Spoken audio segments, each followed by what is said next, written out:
What's going on, y'all? It's day one of a new patch, and I had to evacuate my home due to a hurricane. I'm KM Best. Let's talk about the best decks to play on day one in this new meta of Marvel Snap. Now, while everything might be different for me, a lot of the metagame is actually fairly similar to what it was before the patch. There are some kinks still being worked out, both on my end and on the end of the metagame. As you can see, I have a little bit of a microphone in the shot. That's just how things are going to have to be. It's what the space dictates. And I think, unfortunately, that similar thought process rings true for Hela here.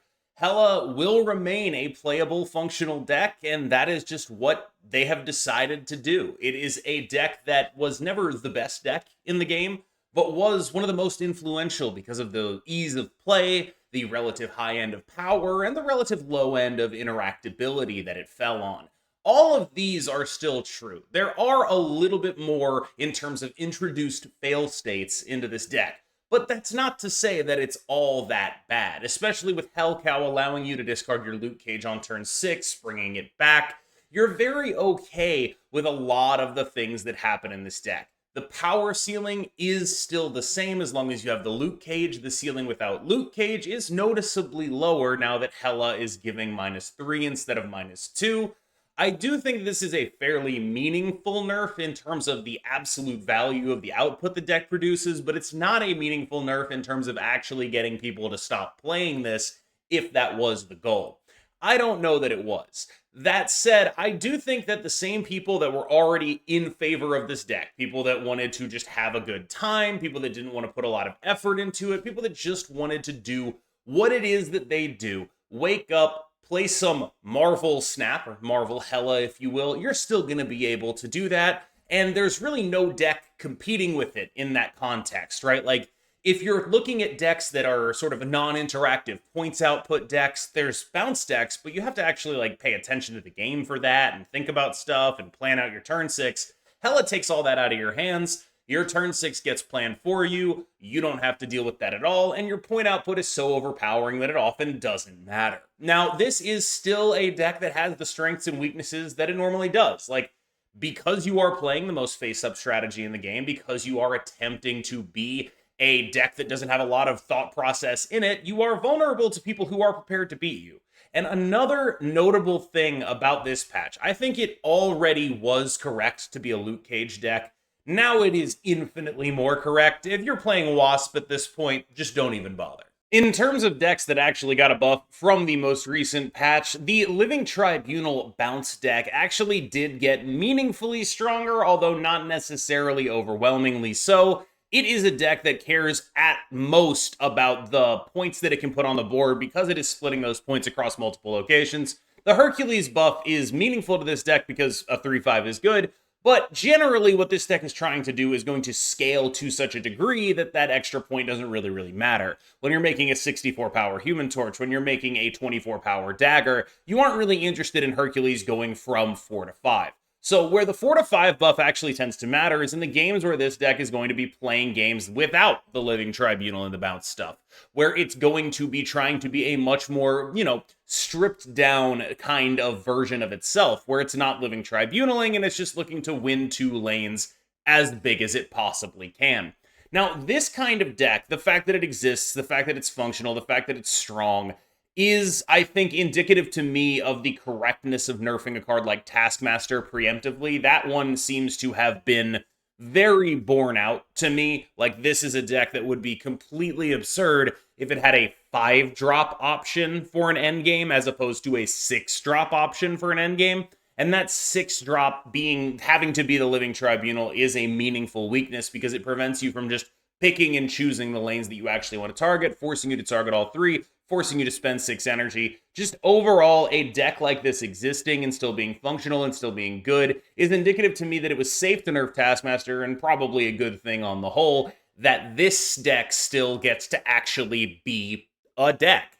And to be clear, this is a deck. With the sort of general hit to the perfect Hela roll, this deck can actually just compete on numbers some amount of the time. It's going to be able to outnumbers a lot of decks and be hard to interact with. The classic bounce proposal is be able to outnumbers people and be very hard to interact with. If you're able to set up a situation where you have a Human Torch and a Ghost Spider on the final turn of the game that have been discounted to 0 thanks to the power of something like Beast, and you are then able to, after you've been building up that Human Torch and that Ghost Spider, Human Torch, Ghost Spider into a Hercules lane, play Living Tribunal. We're talking big numbers. We're talking all 3 lanes. This is like the basic strategy of what this deck is trying to do.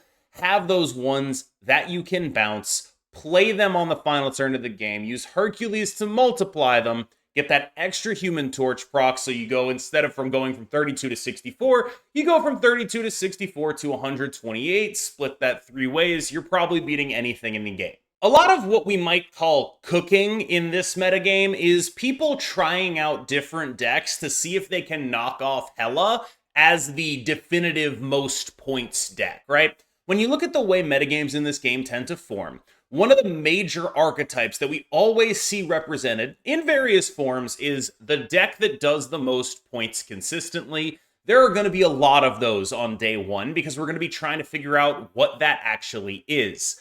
This list was put together by Barzy, played it up to rank 2, and it is a very strong contender for just a deck that has the most points in the game. A classic bounce list with absolutely no frills, no bells and whistles, no move package, all points. You remember playing decks like this, but, and this is the advantage of being able to do it in a bounce shell, you actually get to include some what we'd call pseudo-mirror tech.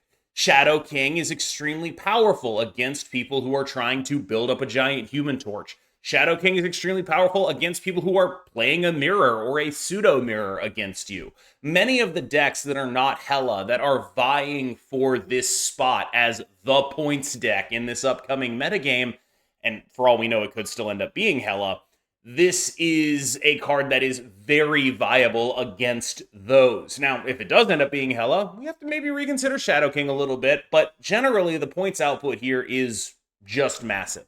One card that you'll note isn't in this deck that has been in many points-style bounce decks previously is US Agent, and I attribute that mostly to the rise in loot cage thanks to Hela.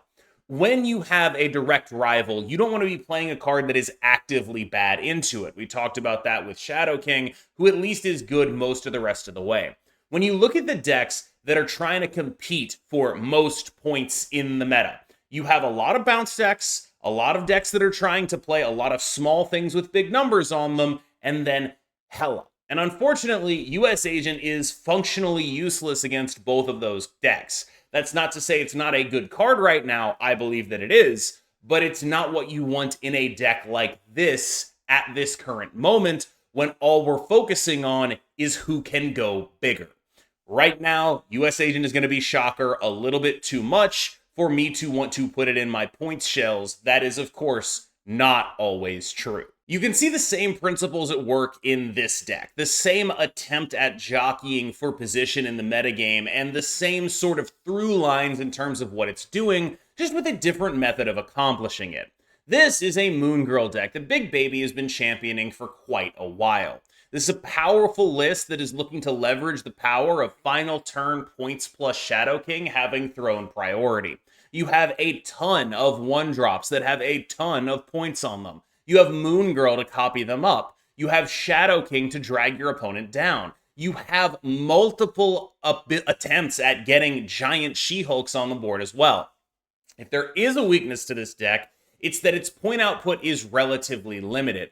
This is not a deck that scales forever upwards. It's a deck that has a pretty hard cap on what it can output. This is a deck that has, it's not necessarily always going to be able to beat something like Hela when Hela is doing the right thing, but it can, say, contest 2 lanes smartly against Hela and feel good about staying. The main thing this deck has going for it is the art of surprise and, frankly, the art of disrespect.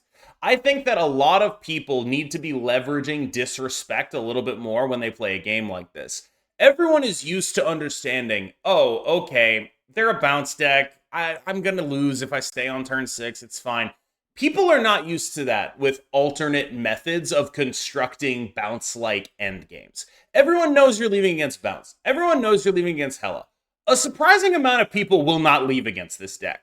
because they just don't respect it. It's an extension of what I like to call Pultubris or Zubris, where you're playing against someone who is playing a deck that is not meta, you fundamentally don't respect it, you look at it and you're like, I'm not seriously going to lose to the Moon Girl deck, am I? You are. You are going to lose to the Moon Girl deck. The point output is exactly similar to a bounce deck. You have, you can even go higher in some cases. There's free She-Hulks running around. It's just doing a lot of really strong stuff that is not being respected. Cheap She-Hulks, 1-drops that are free thanks to Black Swan, the Hit Monkey, and indeed a Shadow King. That kind of stuff, that final turn, that specific setup of a bunch of free ones, Shadow King, a She-Hulk, and Hit Monkey. Tons of numbers. Tons of numbers. I actually had to censor myself there. You can rewind and watch. I wanted to say a different word there, but I didn't. Tons of numbers, good interaction. You should be able to get things done. Do you hate fun? Do you want all of your opponents to be as mad as they can at you? Well, I have a deck for you. This is, of course, Tempo Clog, a perfectly acceptable, perfectly functional, perfectly, if you hate fun, you should play this deck that will send your opponents into conniptions. I really can't say more about it than that. You know what this deck does. You know what this deck is. You know what the goal here is. I do want to explicitly talk about play lines, though, because sometimes I see people playing decks like this incredibly wrong, and I would like to help you not do that in the future. The way you want to play a deck like this is not by, like, playing a Clogger on turn 2, playing a Clogger on turn 3. That's not what this deck is about. What this deck is about is waiting for your opponent to set up in a lane and then ending that lane. As soon as they have 2 units in a lane, your job is to send 2 Cloggers into that lane. You do that on turn 4, you do that on turn 5, it doesn't matter. If one of them is Titania, so much the better. Because that allows you to have these sort of free roll Clog attempts where you can play Titania Green Goblin. The Goblin goes over. If there's room, the Titania will go over. Perfect. Awesome. If there's no room, she won't go over. And you have that 5 power there. Again, though, the main thing you want to do is take what your opponent gives you here. You're not playing your Clog early. That's not what you want to do. You want to play your Clog onto lanes they're playing early units in. As soon as they have 2 units in a lane, that lane is done. That is your job. Then, from there, Cannonball can carry you home. But I do see so many people just like, I'm going to play White Widow on 2. I would literally rather hold her. Because you don't want to let your opponents know that that's the lane they should avoid playing in. The Clog matters when you are able to stack it up. The most important Clog is the 4th Clog in a lane. 2nd Clog in a lane? Not real. They don't care. They'll play off of that lane. You need to fill lanes up. And that is what this deck is trying to do. Fill a lane up, Cannonball. Do that, you will be fine. There's a bit of damning with faint praise that this appears to be the best Scarlet Spider deck. This is you know, it's the juice box, but I took Jeff out and I put Scarlet Spider in it. It's pretty good, right? You're not losing much from this nerf. Like, you're losing going from 4-6 to 4-7 to 4-6 on War Machine. You're fine. You don't care. If anything, that pushes you more towards replacing Jeff with something like Scarlet Spider. Although, for the record, does not have to be Scarlet Spider. I've actually been thinking about trying Captain Marvel in that spot. Just something with some actual beef that can really move around there. What the spot really wants to be is like old Nocturne, a 3-5 that moves, but you'll have to settle for like a 4-5 that moves or a 4-5 that clones, I think. I personally am of the opinion that this is one of the stronger decks in the game right now, but it is sort of decision intensive and hard to play even for me. I think this list is quite powerful, but I think people get mixed up on where the power actually lies. I think the real power of this deck is actually War Machine and Infinite. The ways in which you can leverage multiple of your early game plans to have War Machine Infinite be a lane winner are genuinely very powerful. You have the ability to leverage the points off of your move package or the lockdown lanes off of your storm package to enable a final turn Infinite to just win the game. Even without War Machine, you can still win the game by moving this stuff around and then slamming Infinite on the final turn of the game, or by winning a Storm Lane and then slamming an Infinite down even if you skip turn 5. I think people look at this deck and they're confused as to how it functions. They think it's a pure combo deck. They think it's whatever it is. And to be clear, the dominant lines in this deck are all points and Infinite, disruption and Infinite, and then if you can pull it off, if you can get there, you're happy to Storm War Machine Legion.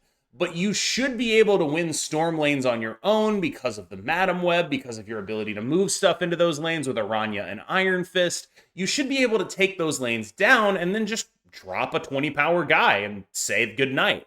That's really where the strength of this deck lies. Technically, this is a Galactus deck, and it is the only one that I have seen that is even remotely functional or remotely interesting to me. I've seen a lot of bad Galactus decks, and I call them bad Galactus decks because they kind of are, right? Like, it's hard for me to look at a metagame where clog packages are as powerful as they are and say, I would like to be a Galactus deck. It's hard for me to do that.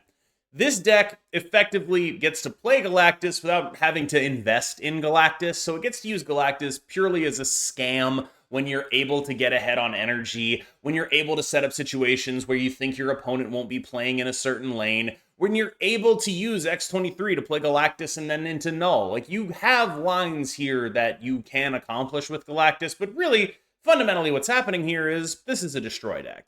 And I think that early in metagames, it's very often helpful to play Destroy, to have a coherent set up battle plan, such that you are able to know what you're going to be doing basically every game, and you won't run into all the awful stuff that your opponents can do. There's some slick Aranya stuff that you get to do with Galactus, maybe, I don't really know. You'll be able to at least give him 2 extra points of power, and 8 power Galactus can be a little bit better.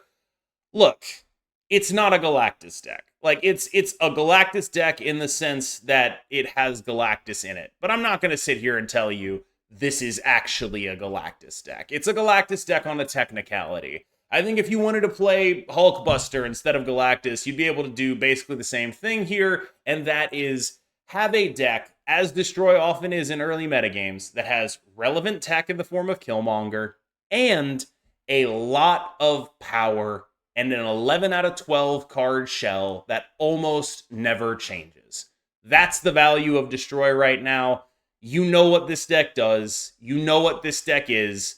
Don't get blinded by the Galactus. Finally, we have a Dracula dump list, courtesy of Cocobird, a friend of mine in the top 100. And I think this list is just worth highlighting because it speaks to me on like a sort of base level, but also it is genuinely competing with those decks we talked about earlier that are aiming to take the crown from Hela and just be a points deck that does its points better and or more consistently. And I think that's just a really cool space to exist in. Being able to do stuff like Shuri or gigantic stuff is very, very cute, especially when you have the ability to just like dump all the other stuff you have. So you have like a Dracula, you play a Shuri, you use your Black Swan on the final turn of the game, you dump your 6-drop Red Hulk, you dump all your 1s because that's every other card in your deck, your Dracula discards the Infinite, suddenly you have 21 power on the Dracula, you have more than 20 power because of the Shuri Red Hulk probably. You end up with a lot of numbers, and I think this is also important. They're pretty hard numbers to interact with. Like, Dracula can get Red Guardian. That's real, and you should be afraid of that. But it's not the easiest thing in the world to deal with this with your typical Shang-Chi Shadow King reactive tools. And I think that dynamic, you'll notice, is true across a lot of these decks attempting to be the points decks here. Whether that's bounce decks removing the targets for Shang and Shadow King until the final turn of the game, whether that's Moon Girl decks not giving you anything to hit with them, or whether it's a deck like this that is just saying you're not going to have a single target because I'm not going to have priority because I'm basically not playing points until the end of the game, or Hela, who is obviously hard to hit with those tools regardless. Now, This kind of strategy is the kind of strategy that if it does not catch on, if another deck is doing it better, if another conglomeration of cards is able to put out 5 more points on average, this kind of stuff just falls by the wayside, which is why I like early metagames so much. Because there's so much variety in the raw point output category, we can really experiment with things that just haven't been around forever. And I think this is a really good example of how you can win with off-meta decks early in metagames. You need to identify the role your deck is trying to take, and then you take that and you run with it. And a lot of the cooks on this list are people who are doing that. They've identified a role they want their deck to occupy, and they're taking a sort of off the beaten path route to get to it. And I think that's a really important skill to teach. And if you watch this video the whole way through, that is the one thing I want you to take away from it. You need to understand what role your deck has in the metagame, what sort of space it is attempting to fill, who the competitors are, and how you can try to beat them out over the long term. Alternatively, just put together a deck that does a lot of points and play it early before people figure out what the best points package is. That also works. All right, y'all. Thank you so much for making it through that video, and a special shout out to everyone who helped me.